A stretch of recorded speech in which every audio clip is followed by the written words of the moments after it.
Okay, folks, it's your buddy Mike Messier. Just saw this really pretty epic uh, film, Fighter, an Indian film. I don't know what, I don't even know what to say. What language of India? It's translated into English subtitles. I've been watching over the last few years some of these Indian films that are released here now in the good old US of A. Uh, and I do find myself enjoying them. I have taken a break, maybe as long as a year. I guess I saw a couple that weren't to my liking, so I took a break. But I saw a little blurb on the internet today that basically the headline said something like Indian Top Gun knockoff film Fighter does 25 million, or maybe who knows if that was even right. Maybe it was 250 million at the box office. So I went to my Friendly Film app to get a ticket. I have that subscription here with AMC. And I just watched about 2 seconds of the preview, and I saw a nice image of a like a fighter plane or a jet, and I said, "Yeah, I'll go see it."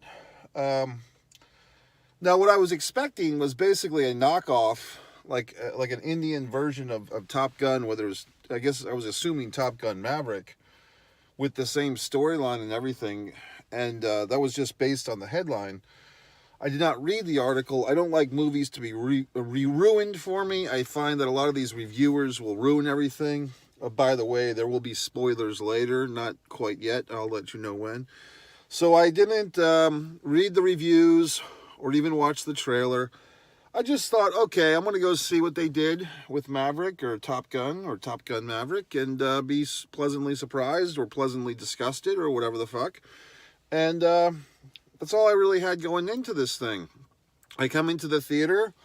There was a row of patrons, people, I'm assuming of Indian descent here in Florida, USA. They kind of gave me the look over, or one or two of them did. Probably just, interested or curious about an Americano in the theater to see a film, Indian film. And then there was another, I believe, a couple of rows behind those folks. And then there was just me. So I had the back row to myself. I lounged out. I made my little apartment up there for this cinematic screening. And lo and behold, this movie was very enjoyable, actually. I enjoyed it quite a bit. I would not call this a Top Gun Maverick ripoff or a Top Gun ripoff at all. I'd say there are some similarities, only because both the Top Gun films and this film have the Air Force. In this film, it's the Indian Air Force as a that backdrop. It does have kind of a leading man who's kind of Tom Cruise-esque. This guy, his character's name was Patty. I don't know what the actor's name is, but he's a really, attractive guy, ripped, six-pack abs. They do take fine fun in showing him without a shirt on whenever they can. Very attractive female lead. She plays actually the squadron leader. And what's this movie about? It's actually a war film. Like, if you really think about it, it's a war film against terrorists, like a certain sect of Pakistani terrorists who were attacking India. And in a bigger sense, like, Pakistan in general seems to be the enemy here. Now, pardon my French, but I'm not the biggest world politician or world politics guy. Pardon my ignorance, but I did not know that India and Pakistan had this hatred or this feud or these hard feelings. I mean, there's so much goddamn war and conflict in the world, even within our own country, even within our own municipalities. This town, Jacksonville, apparently has some gang warfare going on that I've been immune to, although this car might be set to give me a drive-by right here. So let's hope I don't get shot while I'm doing this, okay? But basically, just go away, asshole. Go away. God, I hate fucking people. But I didn't know, pardon my ignorance, didn't know about this Indian-Pakistani conflict. All I know about Pakistan is I went to elementary school here in the good old USA with a gentleman, one of my co-students, became a friend of mine. He was from Pakistan. He was a Muslim, or a Muslim, as they might say. Very nice guy. We shared a lot of good laughs together, basically in elementary school and to a lesser extent in high school. I recall this fine gentleman. He liked this song Panama by Van Halen, and he played that very loud in his car. So he was a nice guy. So I never got into world political discussions with him, one way or the other. You know, so I guess if I was a Pakistani person, I would probably be very offended by this film, but I'm not a Pakistani person, so I'm not offended by the film. I don't know what to tell you. You know, because there always has to be a bad guy. I've said in several of my reviews here on One Mike Messier that the Nazis are always a good enemy for American films, you know, and rightfully so. But it's like whenever you need a bad guy in an American film, you just make him a Nazi. You know, that's a real simple thing.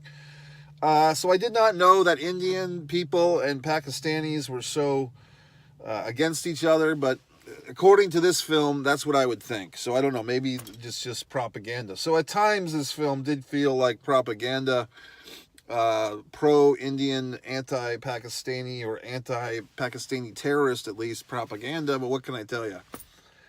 I would say that this film does have an advantage.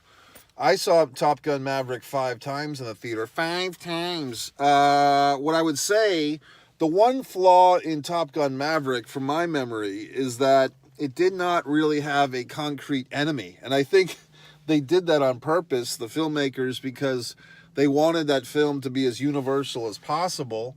There was also this little sub-controversy of some type of patch on Maverick's jacket that they changed to not offend, I think, the Chinese people. So, of another country. I can't get all these countries straight, okay? I have enough problems dealing with my own. So, in this movie, there is a very clear, defined enemy, and it's Pakistan, and specifically these terrorists in Pakistan. Although in this film, I'll say this, I thought the Pakistani, and even, believe it or not, the terrorists were not just one-dimensional. I mean, they seemed to have some reasons for their aggression.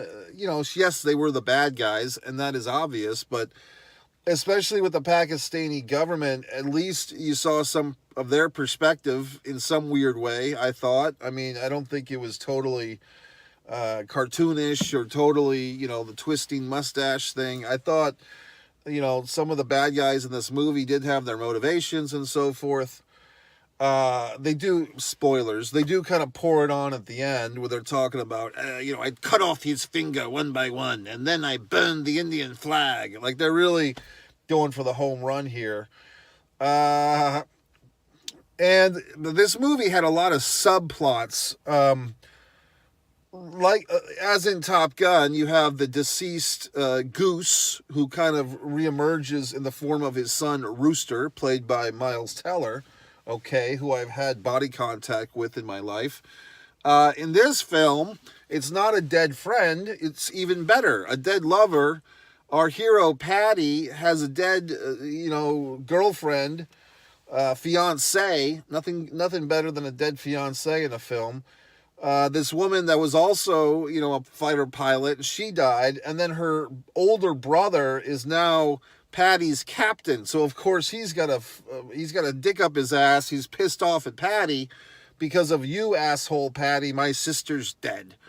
But yet he's still the best pilot. Like, that's kind of one of these things that we hear in this movie. Like, Patty has fucked up. He's left other people to die in conflict, in battle. Yet he's still their best pilot. Well, I'm willing to go with that. You know what I mean? As far as the special effects goes, I mean, I don't know. I mean, that's one thing that Top Gun Maverick, 2 summers ago, and actually that movie was made like 4 years ago. They held on to it for the pandemic. They wanted the real crowds to come. I don't know if they were using real planes or not, or if it was all CGI or whatever the fuck in this one, but the scenes looked really good. the fighting scenes, I mean, it looked like there was some practical effects, as they say, meaning real fire, real explosives, not real death. But there was a shot where a guy's basically got his face blown off, all fucked up and burned and charred. Good makeup job on that, looked believable. I was able to follow a lot of the story in this one, which was good. Sometimes in these subtitled films, these international films that I attend, because I try to open my mind, I do get a little confused. Sometimes I just get tired. It's hard for me to read all the fucking words in the subtitling while watching the action, and I just get aggravated. But this film, I actually followed, I think, most of the subplots. You had some romance, you had loyalty issues, you had actually a whole hashtag women's rights issues. Patty turns out to be a fucking feminist.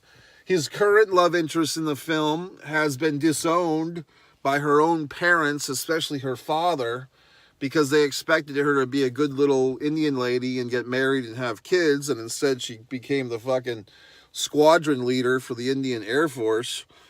So Patty, by coincidence, runs into her father, and he masterfully pulls off this Jedi mind trick to reunite the disgruntled father with his daughter, his love interest. Very good scene that was. One issue that I don't think that was brought up in this film, that, look, I don't know all this stuff. I have no solution. But this whole Indian culture caste system, okay, which I just saw this other movie. What the hell was it called? It wasn't called Caste. It was called something else. It's the new big fucking intellectual movie that's out now. I saw it in one of these previews. And basically the whole movie's about that it's not racism that's our problem as a world, it's the caste system. And no place better represents that, sorry India, but India, because they have these poor people at the bottom of the caste order that have to swim in other human defecation as a job, okay? I'm not making this up. So India, get with it, folks. Even out the playing field. Destroy your caste system. It's inhumane. But what the fuck am I going to do about it? I'm just a guy in America. I can't solve the world's problems, okay? So I just enjoy the film. But anyway, I like the movie quite a bit. Jai Hind. I was finding myself saying Jai Hind throughout, which is the prayer of every Indian mother, the fucking wish of every Indian child. Jai Hind. What can I tell you? It was a good movie. I mean, they do the thing in these Hindu, and I don't know if Hindu, but these Indian films, I don't know if it's Bollywood or whatever you fucking call it, where and I was just kind of waiting, when's the song and dance number going to come? Because it's so intriguing to me that it seems no matter what genre you see these Indian films in, the narrative ones at least, at some point in the film, you're going to have a song and dance routine. And it's so interesting how they pull this off. Basically, like I said, in every of the films, and I've only seen 6 or 7, but whenever they do launch into the song and dance routine, it's just interesting to me that defying all logic and all genres, they can pull this off.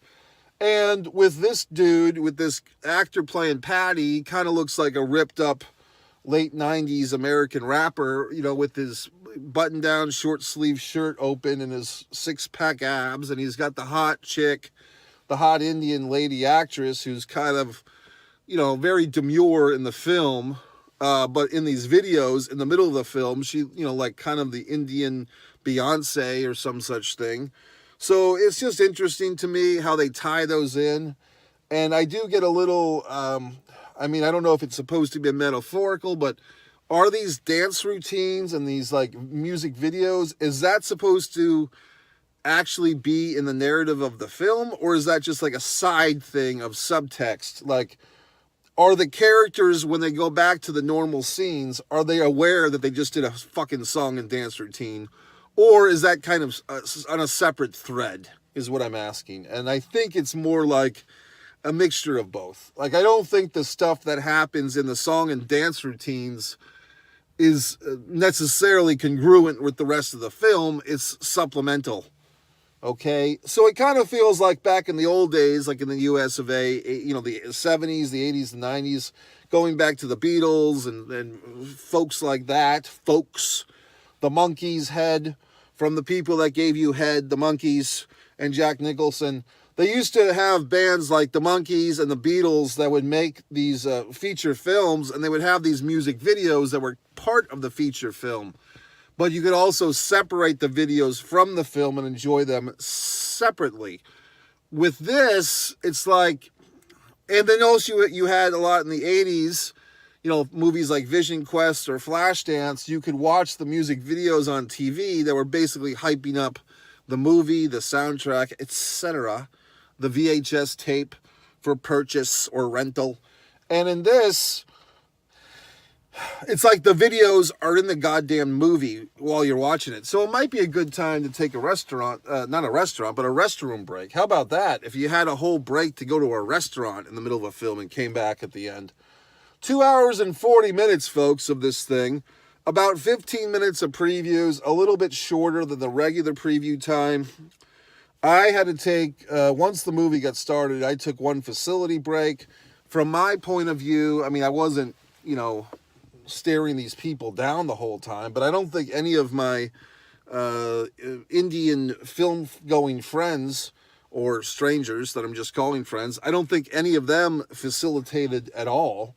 So they must have really had to go after the film, because it's 2 hours and 40 minutes, okay?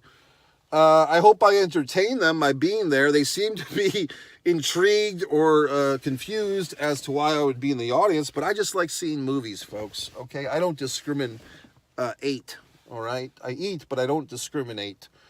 So that's it. So maybe I didn't put over this movie enough. I mean, it's a fun movie. It's exciting. There's all these like storylines bouncing off each other. The actors, I think, all did a really good job of conveying emotion. The Patty guy, I'm assuming he's like their top guy over there, although I've never seen him before, but he looks like a big action star. I mean, he's kind of cool looking, just walking around with his fucking sunglasses and his leather jacket and shit. So, like, kind of Tom Cruise-esque. He looks a bit older. He looks like he's 40 or 50 even, but he's all ripped up. The chick, the woman, actress was attractive, of course, which always helps. You have a lot of, like, other characters, and sorry, I just get them mixed up. You know what I mean? Not just because there's too many characters for me to remember everyone. Like I said, there's multi-layers of bad guys. There's like the Pakistani government, the fucking Pakistani terrorists, all these wonderful things for cinematic purposes. Once again, folks, like I said, I had a Pakistani friend in elementary school. He was not a terrorist as far as I know. But I thought if I were him, I probably wouldn't like this movie, but I'm not him, so I do. How about that? So once again, it's all from perspective. I really enjoyed this film. I would say that the specificity of the enemy in this movie, although, once again, the Pakistanis, I've got nothing against them, but that kind of made this storyline maybe a little bit better than Maverick, to tell you the truth, because the war, the conflict felt more real, okay? Whereas Maverick, it was very fucking vague. I still don't know, after seeing that movie 5 times, if there was an actual country as an enemy. I say go see this movie. I'll probably give it 4.5, like a big 4.5 or a 4.25. I really enjoyed it.